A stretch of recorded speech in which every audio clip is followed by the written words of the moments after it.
বৈষম্যমূলক কোটা নিরসনের দাবিতে স্লোগানে রাজধানীর সায়েন্স ল্যাব মোড়ে বাংলা ব্লকেট কর্মসূচি পালন করছে 7 কলেজের শিক্ষার্থীরা। সকাল 10:30টার দিকে ঢাকা কলেজ থেকে মিছিল নিয়ে সায়েন্স ল্যাব মোড়ে এসে অবস্থান নেয় আন্দোলনরত শিক্ষার্থীরা। এতে মিরপুর রোডের যান চলাচল বন্ধ হয়ে গেছে। ভোগান্তিতে পড়েছে এই পথে চলাচলকারীরা। পায়ে হেঁটেই গন্তব্যে যেতে হচ্ছে তাদের। বুধবার বৈষম্য বিরোধী ছাত্র আন্দোলনের ব্যানারে ঢাকা কলেজ থেকে 2 শতাধিক শিক্ষার্থী স্লোগান মুখর মিছিল নিয়ে সায়েন্স ল্যাব মোড়ে এসে অবস্থান নেয়। সকাল 10:15 দিকে ঢাকা কলেজের ক্যাম্পাসে জড়ো হতে থাকেন শিক্ষার্থীরা।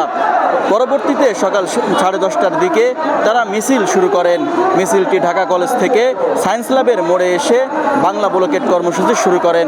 পরে 11টার দিকে ব্লকেট কর্মসূচিতে মিছিল নিয়ে যোগ দেয় ইডেন কলেজের শিক্ষার্থীরা।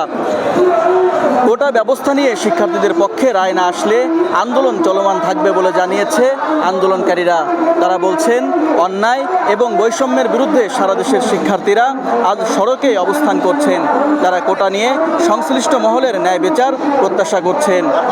মুজাহিদুল ইসলাম নাঈম, ঢাকা টাইমস।